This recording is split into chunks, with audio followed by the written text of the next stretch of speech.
Olá, boa tarde, tudo bem? Bem-vindo à nossa célula virtual desta semana. Prazer estar de novo com você. Peço que você abra sua Bíblia no livro de Atos, no qual vamos meditar hoje. Porém, antes vamos orar. Pai, muito obrigado pela oportunidade de meditarmos em Tua Palavra.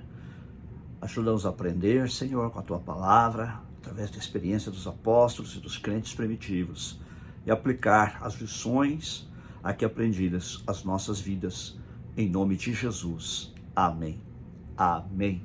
Peço que você compartilhe também esta célula virtual com seus amigos, nas suas redes sociais, para que mais pessoas possam ouvir a palavra de Deus. Temos falado nas últimas semanas sobre o cristianismo apostólico e começamos a falar sobre o sucesso apostólico.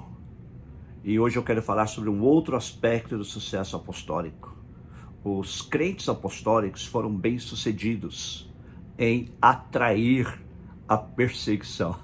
Pode parecer estranho, mas é o que aconteceu. E nós veremos que a perseguição teve efeitos purificadores e também efeitos para a expansão do cristianismo. Vamos à nossa Bíblia em Atos, capítulo 4, versículo 21. Abra comigo e vamos ler. Atos 4, 21. Diz assim: depois de mais ameaças, eles os deixaram ir. Não tinham como castigá-los, porque todo o povo estava louvando a Deus pelo que acontecera.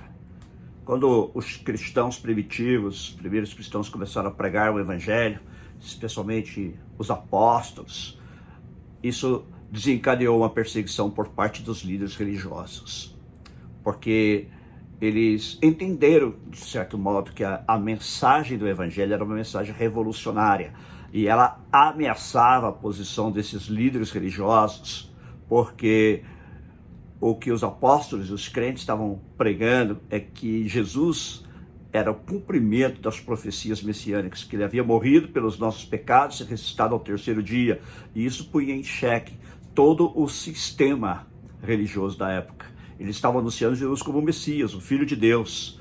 E isso, evidentemente, ameaçava o sistema religioso. Por isso, as autoridades religiosas, veja que não são as autoridades seculares, são as autoridades religiosas, começaram a perseguir os cristãos primitivos. E neste caso aqui, Pedro e João haviam realizado um milagre ali na entrada do templo, em que um coxo fora curado, um paralítico. E a Bíblia diz que esse homem tinha mais de 40 anos, e o povo conhecia, e isso gerou uma grande curiosidade entre o povo de saber mais sobre o que tinha acontecido, e os apóstolos tiveram a oportunidade de pregar o evangelho, e diz o texto bíblico que o número de homens, isso possivelmente se encontrar mulheres, havia crescido para cerca de 5.000. Pode ser também que homens aqui sejam no sentido genérico, mas não importa. Muitas pessoas, milhares de pessoas se converteram, e isso colocou em xeque tudo que aqueles líderes religiosos proclamavam. Esse é uma das coisas que acontece quando seguimos a Jesus. O apóstolo Paulo diz que se alguém quer viver piedosamente, sofrerá perseguições. Não foi diferente com ele mesmo, e não foi diferente com estes apóstolos e os primeiros crentes. Jesus também disse algo semelhante: se eles me perseguiram a mim, me odiaram a mim, quanto mais odiarão a vocês. Então, o cristão, quando ele é fiel, ele sempre provoca algum tipo de reação. E há reações positivas, pessoas que creem no evangelho, como no caso de Pedro e João, que pregaram o evangelho, e muita gente se converteu. Há reações positivas, a Bíblia diz que eles caíram na graça de todo o povo, e um dos motivos porque os líderes religiosos deixaram que Pedro e João fossem embora, diz o texto aqui que nós lemos, é porque, veja bem, porque não tinha como castigá-los, porque todo o povo estava louvando a Deus pelo que acontecera. Um havia sido curado. E como é que o povo reagiu? O povo reagiu com alegria, o povo reagiu com louvores a Deus. E então, isso evidentemente desestimulou os líderes religiosos em quererem aplicar uma sanção maior aos apóstolos. A única coisa que eles fizeram foi proibir-os de pregar o evangelho, o que evidentemente eles não fizeram. Eles não fizeram. Mas em alguns casos, sabemos também que a perseguição vai mais além. Nós vamos falar depois sobre isso.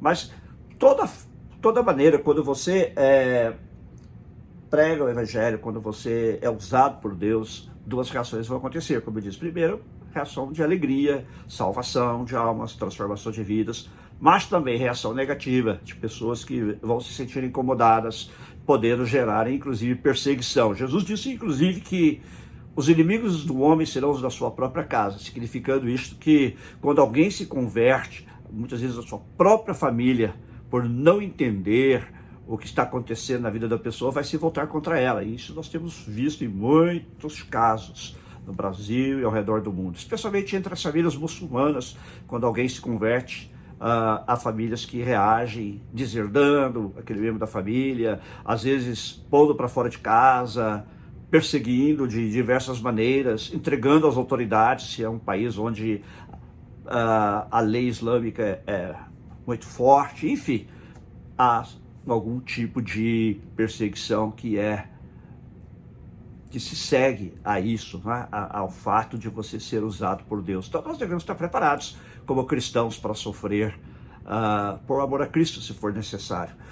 Pode ser uma perseguição leve, como neste caso, em que apenas foram proibidos de pregar o evangelho, e evidentemente, como eu disse, eles não obedeceram esta sanção, esta proibição, mas eles seguiram fazendo o que tinham de fazer.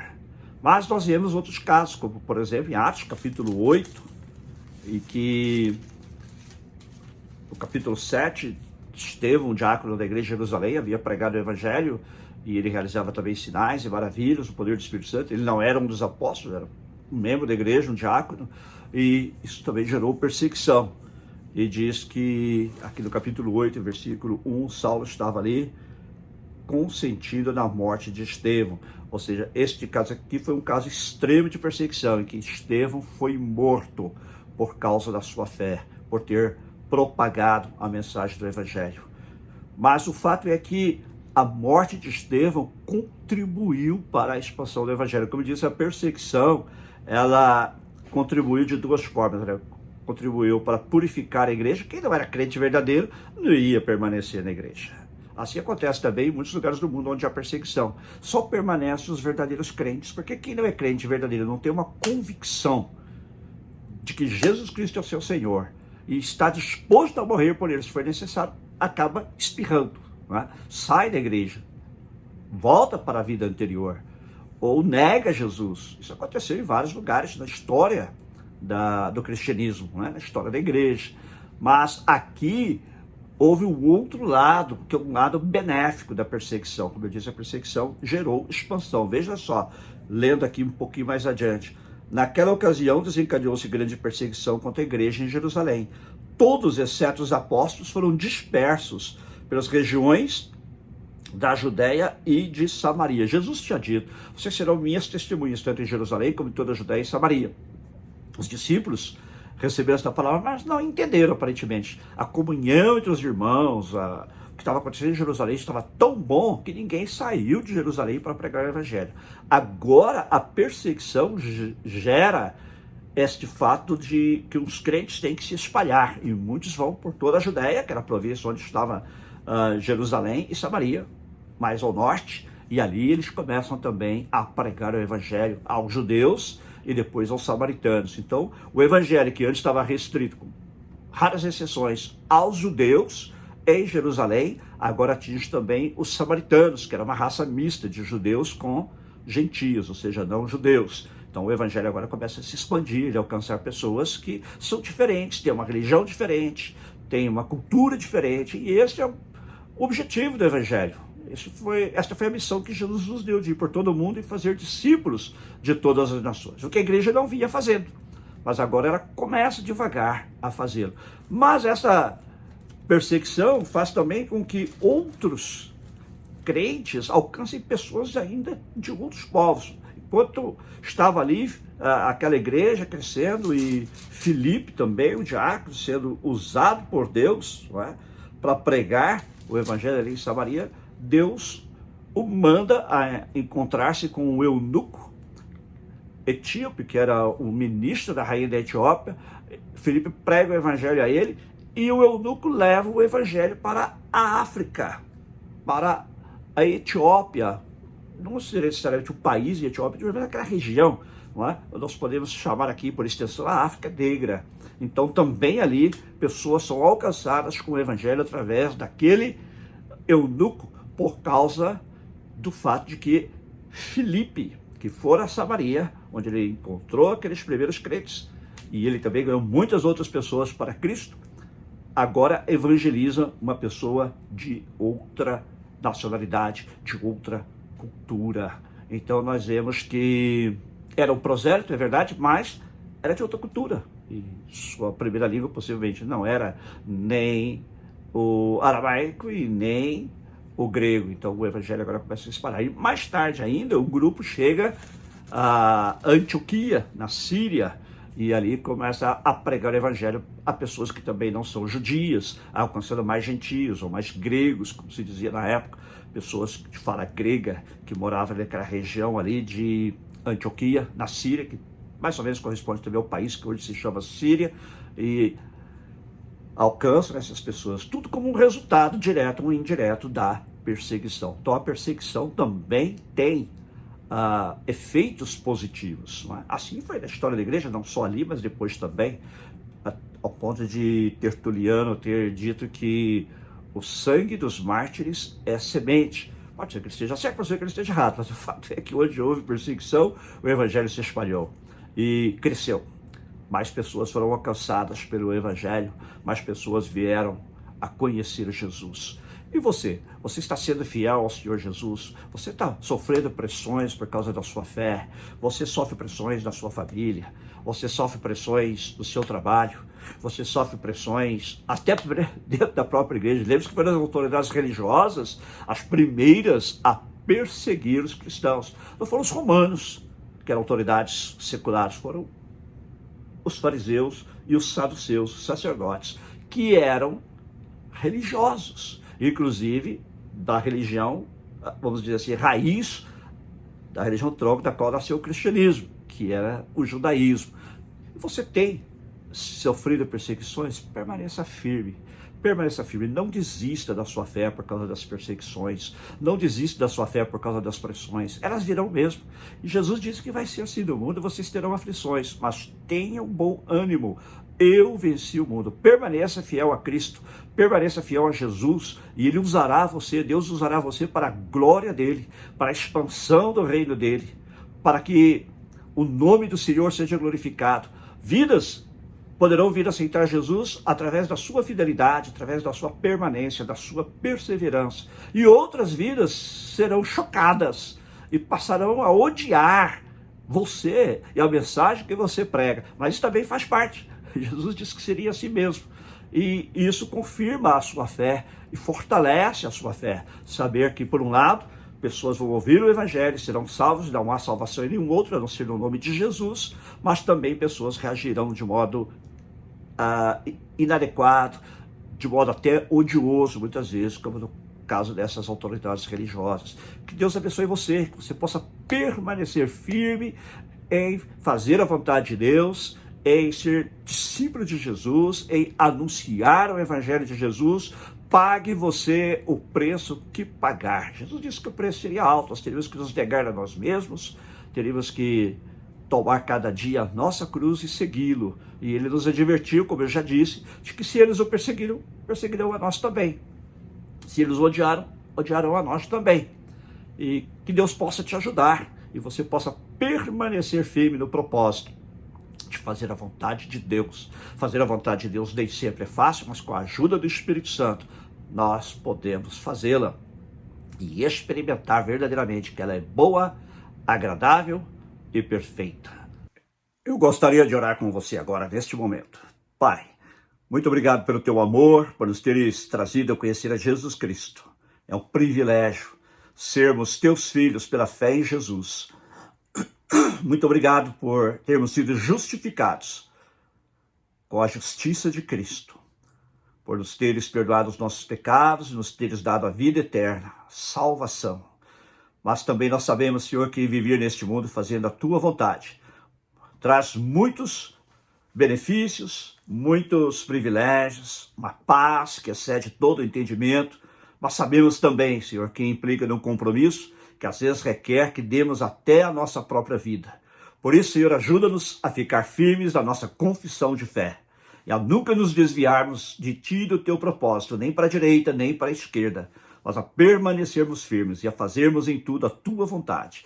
E se permitires que a perseguição se levante contra nós, dá-nos Tua graça, fortalece-nos pelo Espírito Santo para que possamos permanecer firmes e possamos continuar fazendo o que o Senhor nos chamou para fazer. E possamos glorificar o Teu nome com a nossa fidelidade até o fim. Em nome de Jesus. Amém.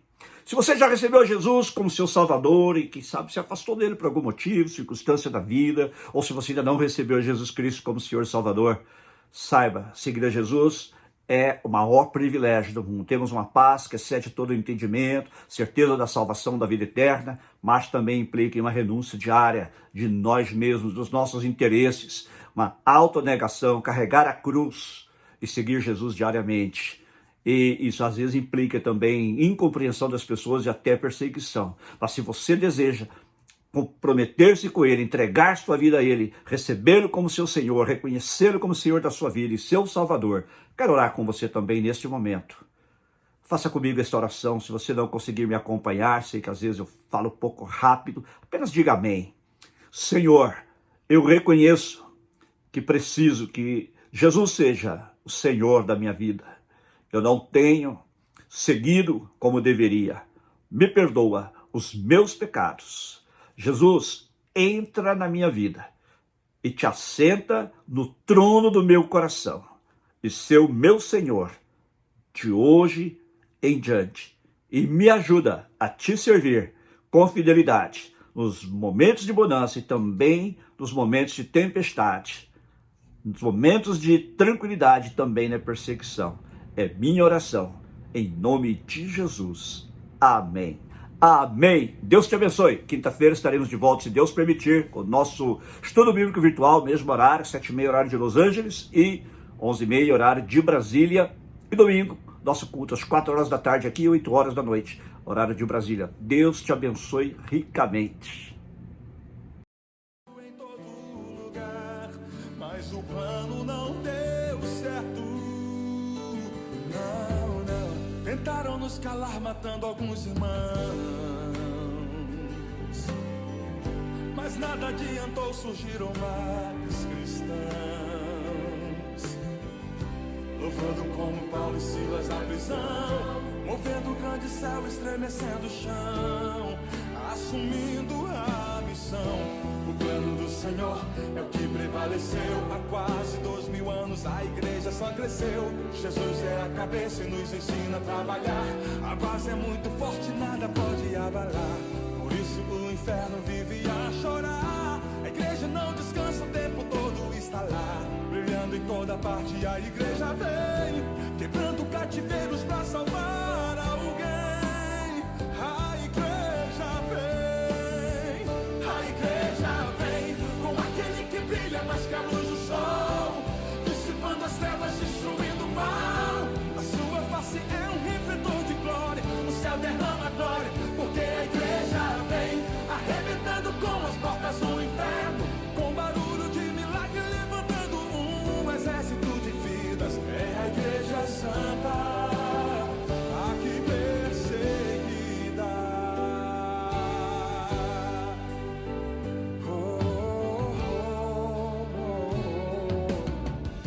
O plano do Senhor é o que prevaleceu. Há quase 2000 anos a igreja só cresceu. Jesus é a cabeça e nos ensina a trabalhar.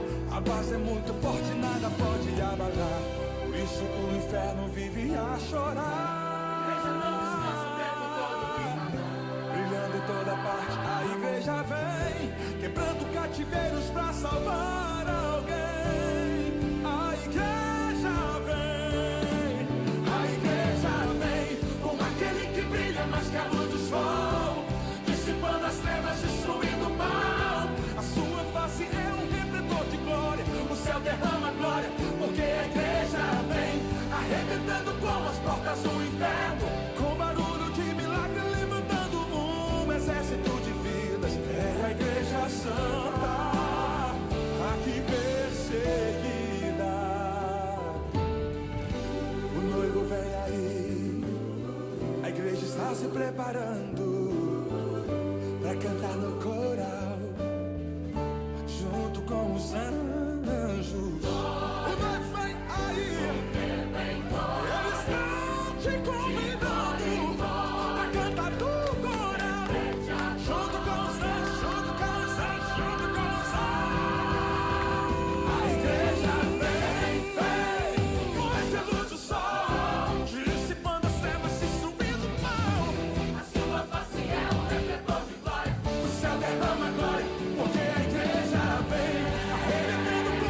portas do inferno, com barulho de milagre, levantando um exército de vidas. É a Igreja Santa.